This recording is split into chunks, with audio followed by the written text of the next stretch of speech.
수요 영상 예배를 통하여서 요한계시록의 말씀을 함께 생각해 보았습니다. 요한계시록의 말씀은 고난 가운데, 핍박 가운데, 어려움 가운데 있는 그들에게 하나님께서 주시는 위로의 메시지, 너희를 끝까지 붙들어 주마라고 하는 그런 강건하게 너의 삶을 지키라라는 메시지가 그 안에 흐르고 있었지요. 다시금 이제 또 대면 예배가 되어져서 우리가 함께 생각해 보았던 창세기의 말씀을 함께 또 나누고자 합니다.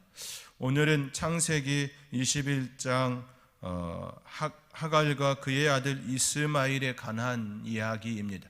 오늘 본문 중심으로 해서 쭉 이야기로 함께 생각해 보고자 합니다. 다른 본문 말씀을 따라서 함께 생각해 보는 시간이기 때문에 본문 말씀을 여러 차례 함께 읽으면서 함께 오늘의 말씀을 생각하고자 합니다. 이삭이 자라서 젖을 때는 날이 이르렀습니다. 유대인에게 있어서 젖을 때는 일은 보통 3살, 4살에 이르게 됩니다. 이는 유아기를 끝낸다라는 의미를 갖습니다. 마치 우리나라의 촛돌과 같은 의미입니다. 물론 약간의 차이는 있지만 마치 그런 느낌입니다. 1년의 삶을 살고 나서 우리가 촛돌을 맞이하여 하나님께서 이 아이를 주심에 대한 감사와 여러 사람들과 함께 나눔의 시간을 갖는 것처럼 젖을 땜으로 인하여서 육아기를 보내고 이제 성장하는 그 시기가 이르렀음을 고백하는, 함께 기쁨의 잔치를 베푸는 그런 날이 바로 젖을 떼는 날입니다. 그날에 아브라함은 이삭을 위하여 큰 잔치를 베풀었습니다. 큰 잔치를 뜻한 히브리어 까돌은 단순히 크다 뜻만을 의미하지 않습니다. 존귀하다, 부하다, 요란하다 등과 같은 다양한 의미가 이 까돌, 히브리어 까돌에 있습니다. 이를 통해 우리가 알 수 있는 것은 당시 아브라함이 베푼 잔치는 요란하다고 표현할 수 있을 정도로 크고 풍성했음을 짐작할 수가 있습니다. 단지 옆에 있는 가까운 사람들끼리만 그 젖대는 그 아이를 위하여 함께 기뻐하고 나눔의 시간이 아니라 엄청 큰 잔치를 베풀었다라는 그런 이야기입니다. 그가 이처럼 큰 잔치를 베푼 것은 그가 노년의 나이임에도 불구하고 얻은 아들로 인한 기쁨을 여러 이웃들과 함께 온전히 나누고 싶은 마음, 그 마음과 동시에 그의 건재함과 부유함, 더 나아가 하나님께서 함께 하셨다라고 하는 이 일은 하나님께서 우리의 가정에 베풀어 주신 사랑임을, 은혜임을, 역사임을 드러내기 위한 또 하나의 시간이었음을 우리는 생각할 수 있습니다.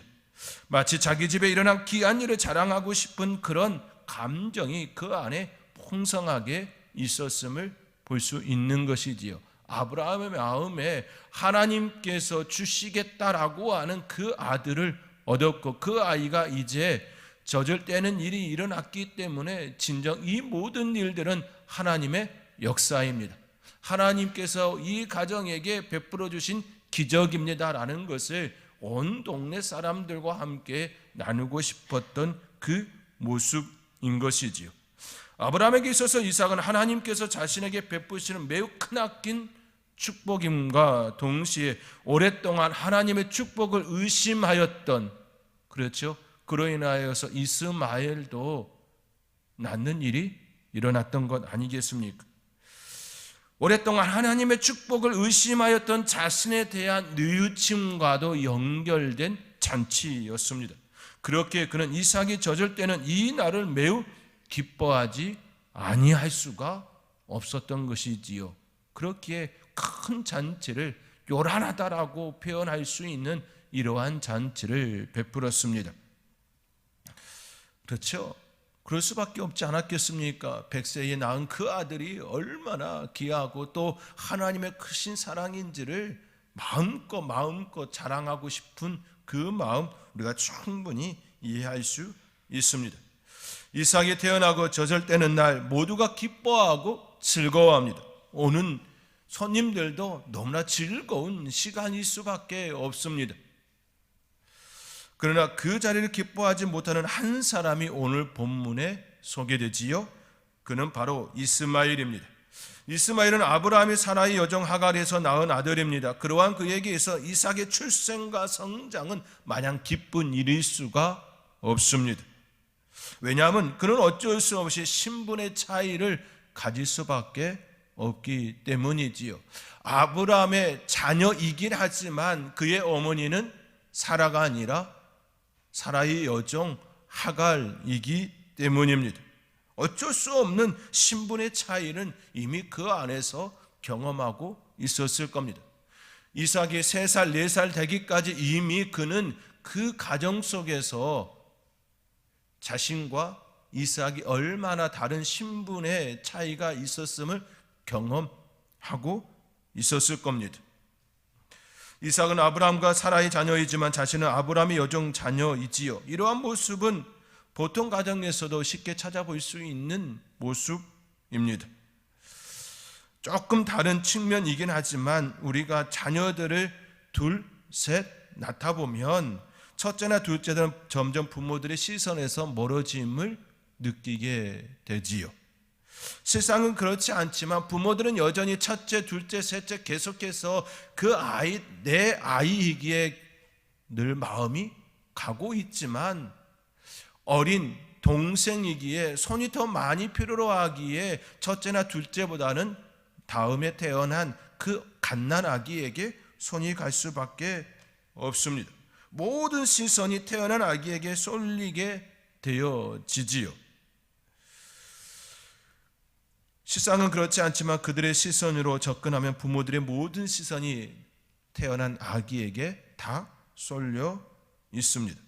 부모들의 첫째나 둘째가 미워서가 아니라 어린 아기에게 손이 많이 가야 하기에 갓난아기에 손을 가고 있지만 어린 첫째나 둘째들은 그것을 이해하기에는 아직 너무 어린 나이입니다. 지금까지 받았던 사랑과 관심을 모두 자기의 동생에게 빼앗겼다라는 마음을 갖게 되지요. 그래서 부모 몰래 아이의 눈을 찌르는 형들도 종종 있지요. 시샘 때문에, 시기와 질투 때문에 지금까지 받았던 그 사랑이 부모에게서 멀어진다라는 것을 느끼는 그 때로부터 아이를 부모 몰래 찌르고 괴롭히는 일들이 일어나는 걸 볼 수 있습니다. 그렇기에 부모들은 먼저 태어난 자녀들을 더 유심히 살펴볼 필요가 있습니다. 갓난아기 앞에서 먼저 태어난 그 아이에 대하여 충분히 사랑의 표현을 해야 하는 것, 우리는 이 사실을 기억할 필요가 있습니다.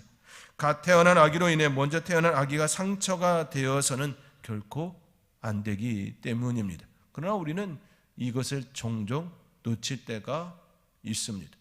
이미 갓난아기보다 머리가 조금 더 큰 아이가 상처를 더 많이 받을 수 있음을 기억하며 그 아이에게도 많은 관심을 가져야 함을 기억할 수 있는 우리 부모님 될 수 있기를 바랍니다. 보통의 가정에서도 이러한 감정을 느낄 수 있는데 이스마엘은 더더욱 더 컸을 것입니다. 자기에게 시선이 있던 모든 것들이 다 사라졌습니다. 신분적으로도 그리고 나이로도 너무 많은 차이를 가졌기 때문에 더더욱 더 그러할 수밖에 없었습니다. 이로 인해 이스마엘이 결코 행해서는 안 될 일을 행하고 맙니다. 바로 이삭을 놀리는 일이지요. 9절 하반절에 소개된 하갈의 아들이 이삭을 놀리는지라라는 말씀이 있지요. 이 히브리어 자하크입니다. 이는 놀다, 장난치다, 조롱하다라는 뜻을 가지고 있습니다. 어떤 학자들은 이스마엘이 이삭을 놀렸다라고 하는 이 장난을 성적 놀이개로 해석하는 이들도 있습니다. 그냥 놀리고 장난친 것이 아니라 이삭을 성적 놀이개로 그가 삼았다라는 그런 해석입니다. 그만큼 이스마엘의 이삭을 의도적으로 조롱하고 멸시의 대상자로 삼고 있음을 그것을 통해 우리는 짐작할 수가 있습니다. 이스마엘이 이삭을 괴롭히는 장면을 그만 사라가 보게 되지요. 이 세상의 부모들 중에 자기의 자녀를 괴롭힌 일을 보고서 가만히 있을 부모는 결코 없을 것입니다. 그런데 그것도 여종의 자녀가 자기의 아들을 괴롭히고 있다고 한다면 그 여주인은 결코 자시하지 않을 것입니다. 어쩌면 사라에게 있어서 이삭은 자신의 생명보다도 더 귀한 자식이었습니다.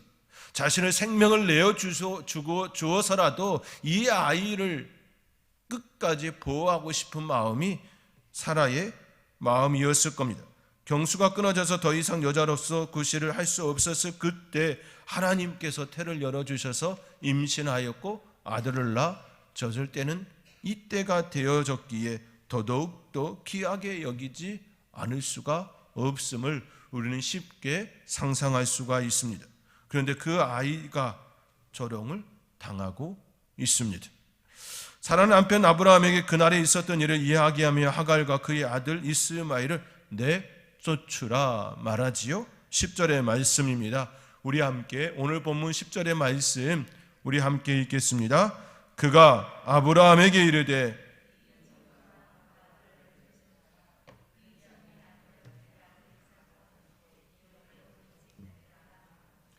내쫓으라 이 종의 아들은 내 아들 이삭과 함께 기업을 얻지 못하리라. 여기서 내쫓으라는 말은 단순히 집에서 내보내는 것만을 이야기하지 않습니다. 분가를 이야기하는 것이 아닙니다. 그에게 별도의 집을 제공하여서 거기에 살 수 있도록 해달라고 하는 그런 개념의 내쫓으라라는 말씀이 아닙니다. 여기서 내쫓으라라고 하는 사라의 이 아브라함에게 말하는 이 부탁은 오늘 본문에 있는 것처럼 이삭과 함께 기업을 얻지 못하리라라고 하는 그런 맥락입니다.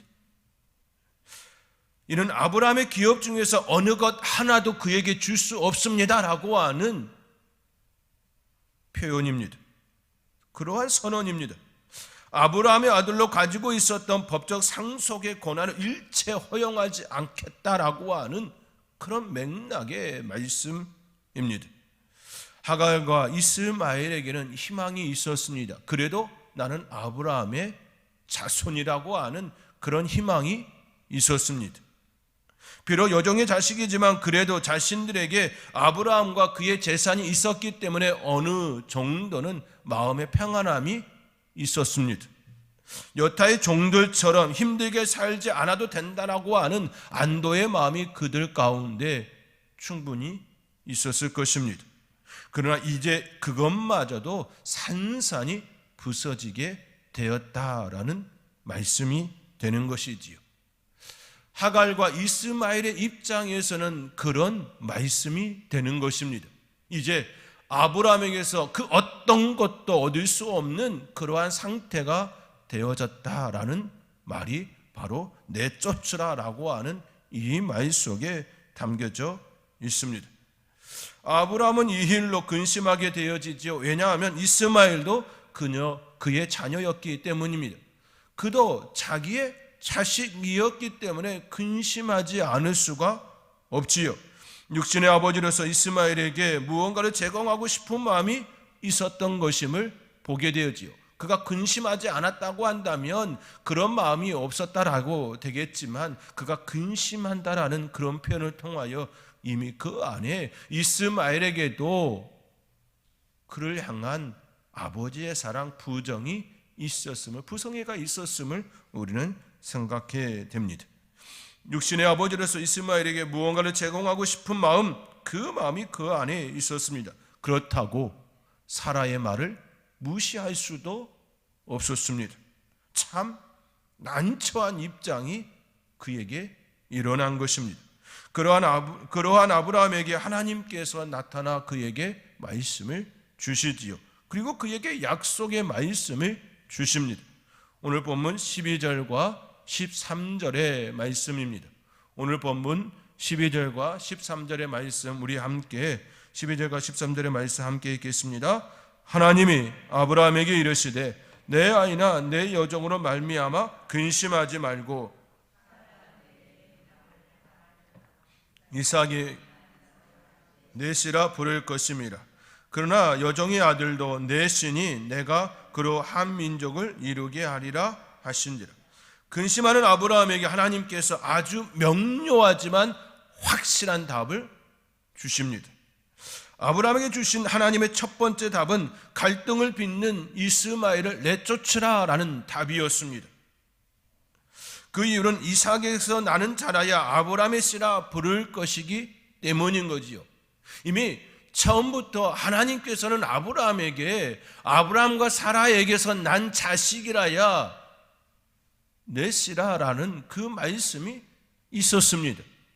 처음부터 하나님께서 아브라함에게 약속하신 그 약속은 아브라함과 사라 사이에 태어나는 자녀였습니다. 이스마엘은 아브라함이 하나님의 명령에 불순종한 모습인 것이지요. 엄밀히 아브라함의 잘못인 것입니다. 그렇기에 하나님께서는 한 집에 둠으로써 만약에 대한 불상사를 미리 차단하시겠다라고 그에게 명쾌하게 말씀을 주시지요. 이는 어찌 보면 우리 하나님은 굉장히 매정하다라는 생각을 들 수가 있습니다. 어찌 그러한 일을 이스마엘도 아브라함의 자녀가 분명한데 우리 하나님께서는 어찌 그러한 일을 하실 수 있는가라고 생각할 수 있습니다. 그런데요, 진리에 있어서는 결코 타협점이 없는 것입니다. 진리에 있어서는 결코 타협할 수 없는 선이 있음을 우리 하나님께서는 아브라함에게 명쾌하게 말씀해 주고 있는 것입니다. 이는 장차 구원의 길은 오직 그리스도로 말미암는다는 그 진리와 연결되고 있기 때문입니다. 약속을 따라 나지 않으면 결코 구원은 없습니다. 오직 믿음으로, 오직 하나님의 아들 예수 그리스도의 보혈로만이 우리는 구원을 얻을 수 있습니다. 그 외에는 다른 길이 없습니다. 진리에 있어서는 결코 타협점이 없음을 우리 하나님께서는 아브라함에게 이스마엘을 내쫓으라라는 그 말씀을 통하여 명쾌하게 우리에게 알려주고 있는 것입니다. 그러므로 우리는 우리의 삶의 자리에서 반드시 기억해야 할 것이 있습니다. 진리에 있어서는, 복음에 있어서는 그 어떤 것과도 타협할 수 없다라는 사실입니다. 우리 하나님께서는 아브라함에게 이것을 분명하게 가르쳐주고 있습니다. 우리는 이 말씀을 통하여 우리의 마음속에 반드시 새겨야 할 말씀인 것입니다. 그럼에도 불구하고 하나님께서는 아브라함에게 또 다른 답을 주시지요. 아브라함에게 주신 하나님의 두 번째 답은 그럼에도 불구하고 이스마엘도 민족을 이루도록 하시겠다라는 약속이었습니다. 내쫓으라 그것으로 끝난 것이 아니라 그 또한 너의 씨이기 때문에 한 민족을 이루게 하시겠다라고 하는 약속을 주신 것이지요.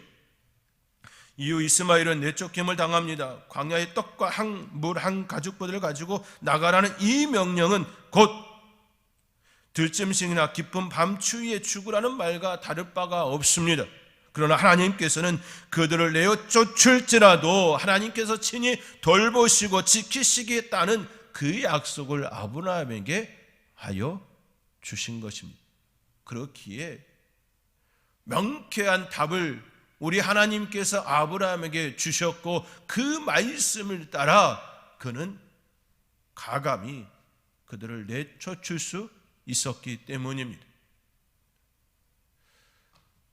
아브라함 안에 불쌍히 여기는 마음, 긍휼히 여기는 마음, 측은히 여기는 마음이 없어서 그의 자녀를 내쫓은 것이 아니라 하나님의 말씀을, 하나님의 약속의 말씀을 그가 이미 마음에 받았기에 그들을 내쫓을 수 있었던 것입니다. 우리는 여기서 또 정확하게 바라볼 수 있어야 합니다.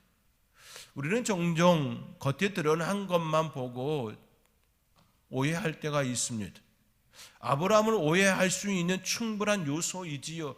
자기가 잘못해서 낳은 그 아들을 어떻게 내쫓을 수 있느냐라는 생각을 할 수가 있습니다. 그러나 그렇지 않습니다. 그가 그의 아들 이스마엘을 내쫓은 것은 긍휼히 여김이 없어서가 아니라, 측은히 여기는 마음이 없어서가 아니라, 불쌍히 여기는 마음이 없어서가 아니라 하나님의 약속의 말씀을 붙들었기 때문입니다. 이미 그는 하나님의 말씀에 대한 훈련을 충분히 받았습니다. 이삭이 태어나기까지 충분히 훈련을 받았습니다. 그리고 이삭을 낳은 그 시점으로 그의 믿음이 확연하게 달라졌음을 그는 경험했지요. 그렇게 장차 이삭을 드리라고 하는 그 명령도 순수히 따를 수 있었던 것 아니겠습니까? 그가 이스마엘을 내쫓을 수 있었던 그 이유는 하나님의 약속을 그가 믿었기 때문입니다. 이것이 우리의 삶의 자리에서 반드시 일어나야 될 부분입니다. 하나님께서 여러분에게 말씀을 주셨습니까? 그 말씀을 붙들고 살아내시기 바랍니다. 그 안에 은혜가 있습니다. 그 안에 축복이 있습니다. 8절부터 13절까지가 이렇게 이스마엘이 내쫓김을 당하는 그 이야기로 하나의 구성으로 되어 있습니다. 이 이야기의 핵심은 결국 이삭을 조롱하는 이스마엘이 아브라함의 집에서 쫓겨났다라고 하는 내용입니다. 이어지는 말씀에서 우리는 하나님께서 어떻게 하갈과 그의 아들 이스마엘을 보호하시고 인도하시는지 또 알게 됩니다. 안전하게 보호받고 성장할 수 있었던 아버지의 품에서 쫓겨난 이스마엘은 정처 없이 발걸음을 내딛게 되지요. 오늘 본문 14절에 의하면 브에르세바 광야에서 방황하더니라는 이야기가 나오지요. 그런 집에서 쫓겨났기에 어디로 가야 할지, 무엇을 해야 할지 그 어느 것도 정한 것이 없이 나서게 되었고 결국 광야에서 방황하게 되었습니다. 어쩌면 그들은 처음부터 정해진 것이 없었기에 방황이라는 말조차도 사용할 수 없는 것이 맞습니다. 방황이라는 뜻은 목적에서 빗나가다라는 뜻을 가지고 있기 때문에 애당초 처음부터 목적이 없었던 그들에게 방황이라는 말을 사용하기는 참 어려운 표현일 수 있습니다. 그것도 광야에서 방황하고 있습니다. 사람들이 사는 도시였다면 그들은 누군가의 도움의 손길을 바라볼 수 있었을 것입니다. 그러나 그들은 광야 즉 사막 한가운데서 방황 중에 있습니다. 이 상황을 유추해 볼 때에 하갈은 처음부터 이스마엘과 함께 죽기로 작정하고 사막으로 향했을 가능성을 배제할 수가 없습니다. 또 많은 학자들은 하갈이 그의 아들과 함께 죽기로 작정하고 광야로 향했다라고 많은 학자들이 그렇게 보고 있기도 합니다. 왜냐하면 그들 집에서 쫓겨났을 때 시작점이 사막이 아니었기 때문이지요. 아브라함이 거하는 그곳이 사막이 아니었기 때문입니다. 설령 그들이 사막이 시작되는 곳에 이르렀다 할지라도 그곳에 들어가지 않았다면 광야에서 방황할 일이 없었을 것이지요. 그러나 지금 그들은 사막 한가운데서 방황하고 있습니다. 죽기로 작정하고 들어갔지만 차마 자식의 고통을 보는 것은 결코 쉽지 않았을 것입니다. 모진 부모라 할지라도 자녀의 눈앞에서 오는 자녀의 그 모습을 외면하는 것 결코 쉽지 않습니다. 그들의 상황은 이러지도 저러지도 못하는 사면초가의 모습임을 보게 됩니다. 설상가상으로 이제 그들은 가지고 있었던 물도 다 소진된 상태였습니다. 오늘 본문 15절 16절의 말씀입니다. 우리 함께 또 15절 16절의 말씀 우리 함께 읽겠습니다. 가죽 부대에 물이 떨어진지라 그 자식을 감복덤불 아래에 두고 이르되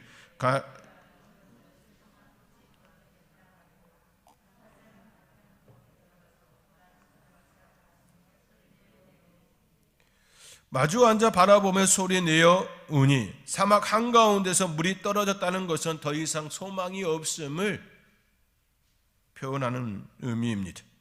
죽기를 작정하고 그곳에 들어왔다 할지라도 막상 최악의 상황에 이르게 되어지면 또 다른 생각이 됩니다.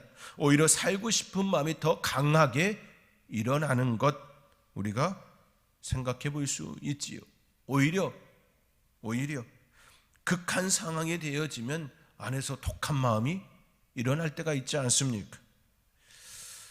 그 상황이 바로 지금의 상황이 되어 소리내어 우는 장면으로 이어지고 있습니다. 물이 떨어진지라, 이 말씀은 우리의 삶에서도 일어나는 일들 중에 하나입니다. 이를 우리는 문제 발생이라고 표현합니다.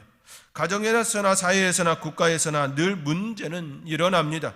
그 문제를 쉽게 해결할 수 있는 것이 있는 것도 있지만 그렇지 않은 것도 있습니다. 문제가 일어났을 때에 어떤 문제는 쉽게 풀 수 있지만 어떤 문제는 참 풀기가 어렵기도 하지요. 예를 든다면 건강하게 잘 살고 있다고 생각하는데 어느 날 두통이 오고 몸이 개운치 않아 병원에 찾았는데 악성종양이라고 판정이 납니다. 참 괴로운 일이 임하게 되는 것이죠. 그러할 때 초기라면 그리 걱정하지 않겠지만 이미 많은 시기가 지났다라고 하면 절망이 일어나게 될 것입니다. 좀 심각한 예를 들어서 여러분의 마음이 불편해질 수도 있겠지요. 실제로 우리의 삶의 자리에서 일어나는 하나의 모습이지 않습니까? 꼭 이렇게 심각한 것이 아니라도 우리에게는 늘 문제라는 것이 발생합니다. 그것으로 인해 발을 동동 거려 할 때도 있습니다. 자녀가 아플 때에도, 자녀가 시험을 보았는데 결과가 좋지 않았을 때에도, 그렇죠. 불의의 사고가 일어날 때에도 이런 일들은 우리에게 늘 발생하지요. 우리가 살면서 하갈과 이스마엘에게 닥친 물이 떨어진지라와 같은 문제가 발생합니다. 그때 우리는 오늘 본문의 말씀을 꼭 기억할 수 있기를 바랍니다. 왜냐하면 그 상황을 우리 하나님께서 보시고 계시기 때문입니다. 17절의 말씀에 하나님은 그의 어린 아이의 소리를 들으셨으므로 하나님의 사자가 하늘에서부터 하갈을 불러 이르시되 하갈아 무슨 일이냐 두려워하지 말라 하나님이 저기 있는 아이의 소리를 들으셨나니.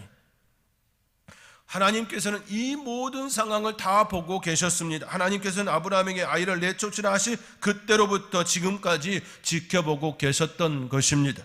그리고 그들의 울음소리에 응답하셨던 것입니다. 그들이 이제는 더 이상 자신의 힘으로 할 수 없음을 깨닫고 울고 있는 그때까지 우리 하나님께서는 기다리고 계셨던 것이지요.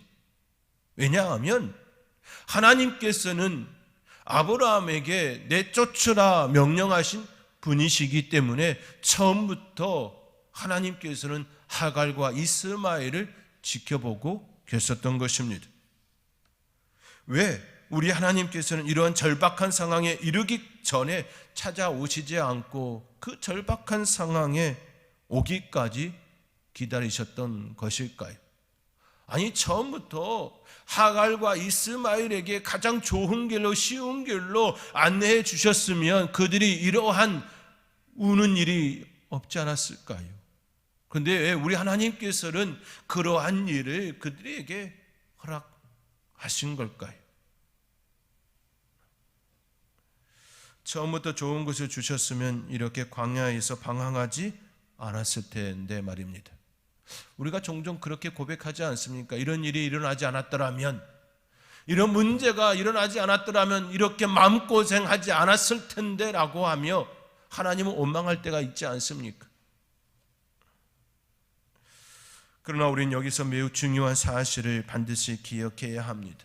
문제 해결은 우리의 절실함에서부터 시작된다라는 사실입니다.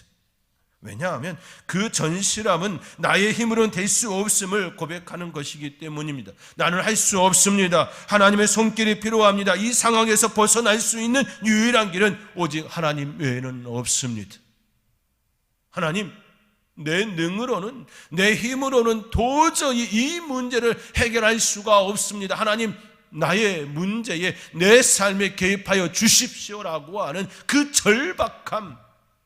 절박함에 우리 하나님께서 반응하시기 때문입니다.